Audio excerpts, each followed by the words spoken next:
Olá, nono ano, tudo bem? Eu sou a professora Aline de Arte e hoje vamos para a aula de número 1. Começamos com o dadaísmo, conhecendo um pouco mais o que foi esse movimento, né, quais eram as intenções dele, os artistas e também as obras um tanto quanto estranhas aí desse movimento. Então, a princípio aí, o dadaísmo ele foi um movimento europeu do século XX que serviu de inspiração para o surrealismo. É quase como um passinho antes ali do surrealismo. A gente vai ver nas obras que eu trouxe de exemplo do dadaísmo, elas são bem surreais já, justamente, mas tem algumas especificações aí que são bem características do dadaísmo. O protesto é uma das características aí mais marcantes do movimento, tá? Porque ele veio para quebrar uma lógica tradicional artística. Então ele tem justamente essa intenção de quebra, de uma coisa assim, não precisa ser só bonito, né? Tanto que ele até é considerado aí e chamado de anti-arte, porque ele vem com essa ideia de quebra, né? Dessa coisa assim que não precisa ser só bonito, não precisa agradar aí agradar aos olhos. Então ele questiona muito o que é arte e de como a gente observa isso. E o mais curioso é aí o nome do movimento, tá? Porque esse nome, dadaísmo, ele vem do francês, mas tem um significado assim muito complexo, mas ao mesmo tempo ele pode não significar coisa nenhuma. Então é assim bem confuso mesmo. Um dos significados seria então cavalo de madeira, mas em várias línguas diferentes ele tem aí esse dada tem um significado muito diferente, tanto em sendo expressões, maneiras de falar, quanto também tem um significado assim de não ter significado algum. Um nome aí perfeito para o que viria a ser o dadaísmo, a intenção desse movimento, né? Porque é realmente marcado por essa falta de sentido. Então, é o que o movimento queria, né? Até como um exemplo, eu coloquei ali que quase se compara quando um bebê fala, porque a gente até entender aquilo, então é uma coisa assim toda confusa, toda, enfim. Era mais ou menos isso o dadaísmo, então, no mundo das artes, tá? Agora imagine, né? Toda essa confusão aí, até na origem do nome, pensa como a sociedade da época recebeu isso, né? Realmente foi aí bem conturbado tudo. E existe um mito também que determina que este nome ele foi escolhido assim aleatoriamente, indo totalmente contra, né, os padrões de arte da época. Então, impressionismo, expressionismo, cubismo, enfim, tudo tem a sua intenção aí que o nome já consiga identificar e resumir aí o que é esse movimento artístico, né, exemplos. E o dadaísmo sendo aí essa arte totalmente diferente e sem sentido, o próprio nome, né, já foi aí, quem sabe, escolhido aí ao acaso, né, para gerar essa associação com o tipo de arte que estava sendo então executada no momento. Como características, né, desse período nós temos o quê? Ele foi então um movimento de oposição radical, né, ao que vinha sendo feito e contra a arte de modo geral.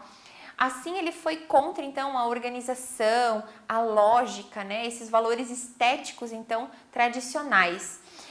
Por isso ele é considerado aí provocador, né? Ele foi muito experimental e usou então uma improvisação muito grande nas suas construções e confecções. Tanto técnicas inovadoras, né, para trazer esse olhar ali todo radical e todo estranho para aquilo, e também traz uma crítica ao capitalismo, ao consumo dos produtos, ao o que é bonito esteticamente e tudo mais.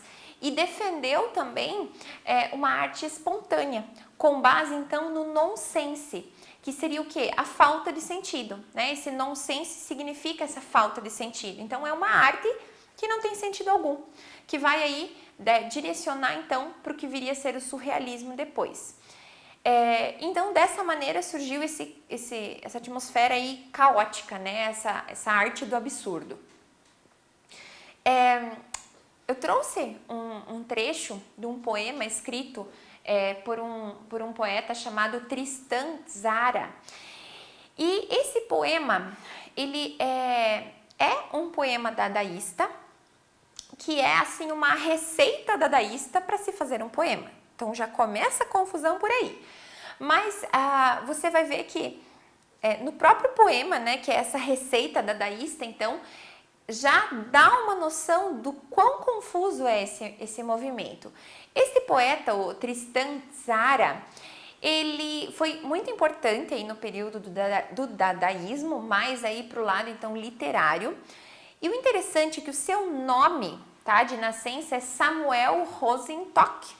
E ele adotou então esse pseudônimo, né, de Tristan Tzara, que numa tradução livre significa triste terra, tendo aí sido escolhido para protestar o tratamento dos judeus na Romênia, porque ele era então aí da Romênia, né, natural, e judeu também. Então a gente já vê esse ar de protesto aí até no nome artístico aí que ele adota, né, nesse pseudônimo. Então o poema diz o seguinte, né, essa receita dadaísta: pegue um jornal, pegue uma tesoura, escolha no jornal um artigo do tamanho que você deseja dar ao seu poema. Recorte o artigo. Recorte em seguida, com atenção, algumas palavras que formam esse artigo e meta-as num saco. Agite suavemente. Tire em seguida cada pedaço, um após o outro. Copie consciosamente na ordem que elas são tiradas do saco.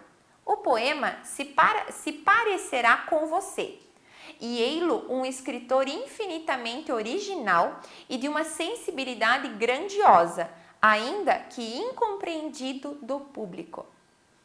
Então, nada mais era, né, do que um resumo aí do que é esse dadaísmo, que é essa coisa assim, mistura tudo junto aí, tira aleatoriamente, e esse vai ser o resultado, então, né, dessa tua criação.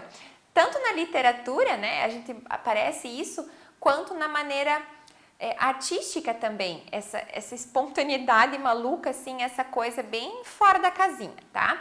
Então esse poema, essa receita aí para se fazer um poema, né, dadaísta, é muito legal. E conforme a gente vai lendo, né, ouvindo esse poema, a gente consegue imaginar essa cena, né, do recortar ali o jornal, de colocar ali num saco e ir tirando aleatoriamente. Não vai ter sentido algum o que está escrito, mas é justamente isso a intenção então do dadaísmo.